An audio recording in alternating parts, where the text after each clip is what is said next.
you had 3 years of real data on the kid from Clemson. And of Yeah. Patrick Mahomes, you had 2 good years on him. So, I'm sorry, what are we talking about? And now they look completely dumb for taking Mitchell Trubisky instead of those two in front of him. Like this, I don't get it. Well, Am I way off? I think now though we see the trend where franchises are not afraid to uh, go. I think the trend is changing. I still think though a lot they're still concerned with, as it is with all the black players, which is shows the history of racism in the league.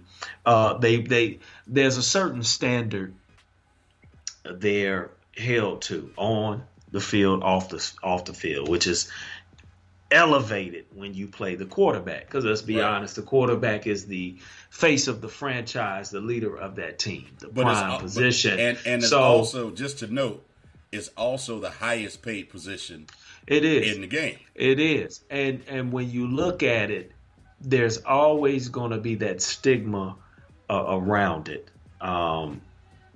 Even for white players, you're going to get a lot of press, whether it be good, negative.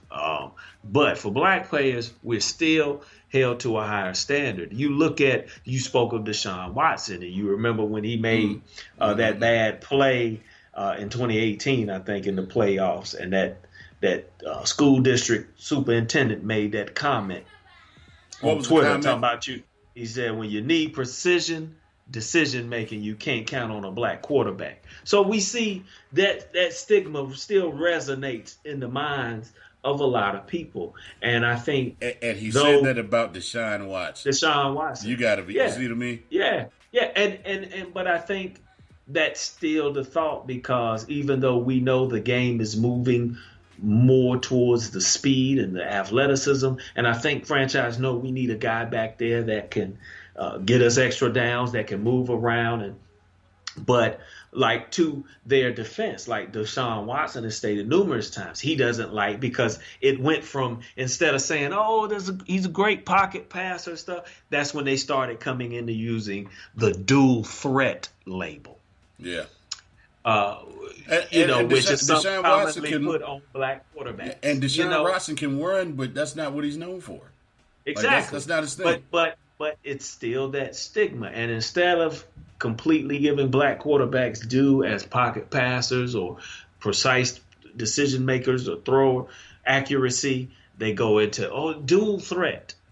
Dual threat. That was the next thing they came up with. Yeah. So we see it is and it's not just specifically through to the NFL. It's through all the rating services and scouting reports and everything that create these titles and these things around black quarterbacks. And I just want to give a shout out, and then I'm gonna hush my mouth, to Marlon Briscoe, the first black to start as a quarterback in the NFL with the Broncos back in '68, And who I finished also second in the rookie balloting and for rookie of the year when he filled in, and they still released him because they didn't want him to come back and play quarterback the next year. What I also want to point out though is the other thing that I pulled out, which was astounding, was Russell Wilson versus, and I compared him to both Johnny Manziel and I compared him to Baker Mayfield. And what people don't understand is Russell Wilson in college was significantly better than both Johnny Manziel and Baker Mayfield when he played, both at NC State and while he was at Wisconsin. You can go and pick. He had a 191 quarterback rating while he was in college. So let's start from there. But more importantly than that is when Russell Wilson was picked, it was in the third round. And I'm comparing him to Baker Mayfield and Johnny Manziel because they are both the same height as Russell Wilson. And both of them were picked in the first round. And if you don't understand what I'm talking about, that is the difference in millions of dollars, tens of millions of dollars. And so you know exactly what I mean. Baker Mayfield got $32 million in his rookie deal. Russell Wilson got 2. Now, Baker Mayfield can't hold Russell Wilson's jockstrap. And you mean to tell me he was due $30 million more than Russell Wilson is blasphemy? And probably the most egregious is Johnny Manziel.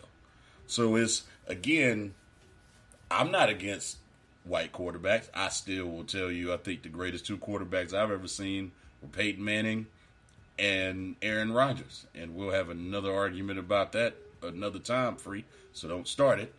We'll get into that with a whole other no, show. I'm gonna let you ride on that. But my point is, even with that being said, there should be a notice of equality there. And if you don't understand that, you don't understand English. Because, again, Russell Wilson, who was, and when you look at the quarterback draft he was in, it was actually not as competitive as the one Johnny Manziel was in, nor the one Baker Mayfield was in. But yet, both of them went first round. And Russell Wilson got his money recently. But you got to admit, he missed out on $30 million for the first 2-3 years of his career. So let's leave it there, man. We're going to get into Makur Maker. Thank you for making me look like I am the smartest man on earth right now. We'll come back and we'll talk about that, man. Mac and Free, but our names are not important.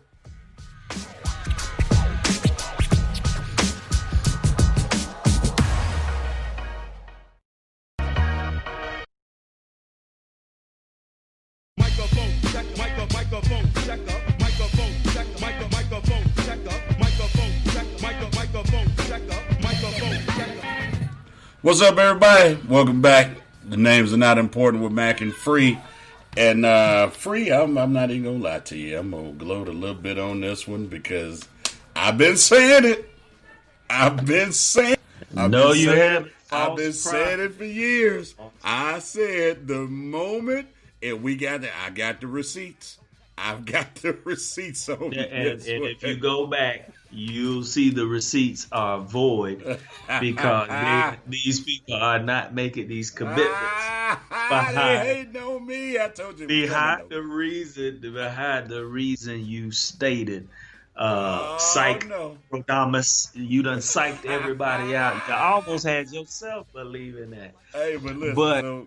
But it is a day that we've all hoped for. Yeah, but let me tell the people what I said here, because they don't understand. They don't know where I'm coming from. So what I said was, and I said this years ago. I've been talking about this for years. What I said was this. I said that these young players have the power to go play wherever they want to, because no matter where they go, the cameras will find them.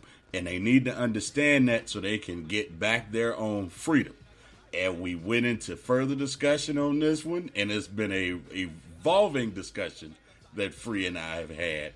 And that was, if you put these kids in a situation where they are not tied to the university and they have an ability to make money, not the university pay them, but the ability to make money, you will begin to see these kids. But they don't. Different so you're decisions. Not Delphysio Damas. But we headed in that direction, and we already seen it. Now I will say that you're right, because I know what you're gonna say. You're right. The new climate has gotten Makur Maker going in that direction. I get it, but Mikey Williams was already headed in that direction.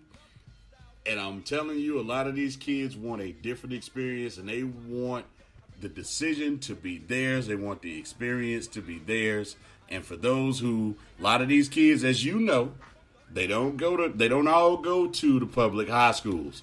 They get picked up early, and they get sent off to prep schools, and they're in a much less diverse situation, and they want to be able to find themselves back with HBCUs sometimes. And there's nothing wrong with going to the PWIs, don't get me wrong, because everybody, just in case you didn't know, you're talking to a PWI graduate. I went to the University of North Carolina at Greensboro. I love my school. You won't hear me say anything negative. Everybody else that I know is a graduate of HBCU. I think I got 2 family members that did not go to HBCUs out of everybody else. So and I married into a North Carolina Aggie festival, is what it feels like sometimes. So I get that, but I'm telling you, you go and so we don't get it mixed up, because Free's gonna come in here and he's gonna misrepresent what I'm saying. But so we don't get it mixed up, let me clear it up real quick. What I'm saying is they're not necessarily going to go to HBCUs as much as they'll probably go to colleges that offer something different to them, and you'll see a different experience. And you won't see everybody loading up to go to the Kentuckys or the Dukes or the Carolinas like they used to, because again, before they were allowed to go to PWIs, they had to go elsewhere anyway. And that's the reason why Duke didn't win his first championship. In the words of Lee Corso, not so fast, my friend.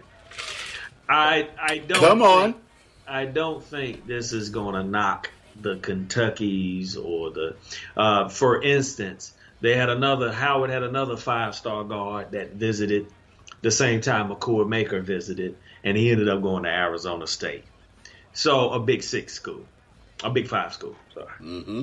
So I don't want to jump the gun and say that it's going to start a trend where everyone tends to go. You're still going to go where you feel you can get the exposure. What I hope Makur Maker does bring to light is something that we've always talked about on this show and talked about for years, is the fact that if you're a prime time athlete, it is on those scouts to find you. Just like we look at baseball, those baseball scouts, and we know they have a big farm system, but they find kids everywhere in high school and it is the job of those scouts to find the talent. So if you're able to go to a Howard and you're a 5-star athlete like McCoy, just look at the notoriety he's getting now.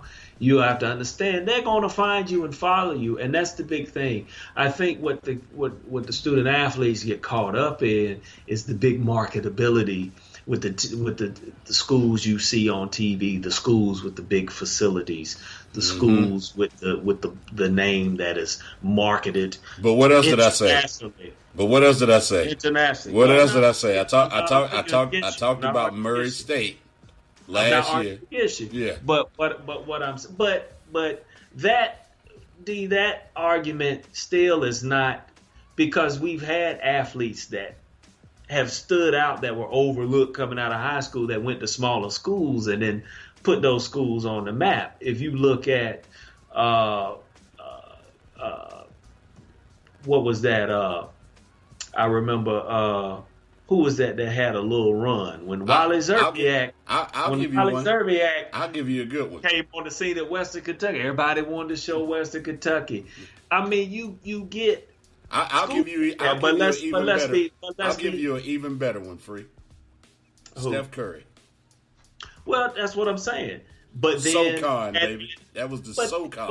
But that's what I'm saying. So let's not make it like Ja Morant is like, and Murray State is like the only story.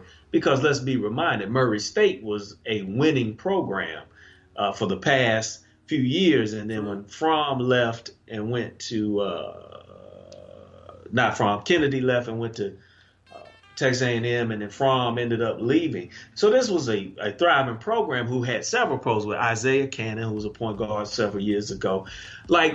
So we don't want to make it like this is an anomaly. I mean, look at Kyle O'Quinn that played at Norfolk State when they won and beat Missouri in the first round of the tournament, and he becomes a first-round pick.